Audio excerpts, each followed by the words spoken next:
For almost 100 years, a Labour MP has represented the people of Newcastle-under-Lyme in Staffordshire. But with the party winning only 38% of the vote in the last election against the Conservatives' 34%, it could be a close-fought battle this year. 6 candidates are standing for election in May, and as Liz Copper's been finding out, it means they're facing a packed campaign schedule up until then. They differ on policy, but are united on one thing. They're all facing a fierce and fast-paced campaign.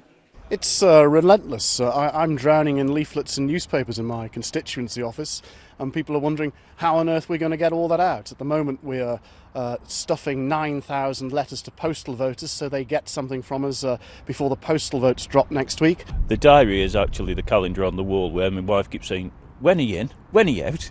And it's quite packed. There's, I think I've got one day off this week. So this could be close.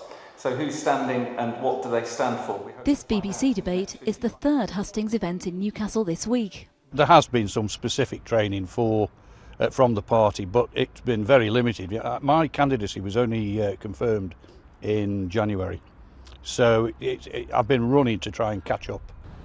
Newcastle's traditionally been regarded as a Labour stronghold. The party's held this seat since 1922. But the majority is now just over 1,500. And with 70,000 people entitled to vote here, this has become a target seat. Trevor Miles runs a jewellery shop and is also a member of the Chamber of Trade and Enterprise. What does he think those voters will be most concerned about? What we would want really is whoever becomes an MP to concentrate on Newcastle and help us and try to understand particularly the business community and what the business people need. Back at the debate, some candidates are juggling work commitments with campaigning.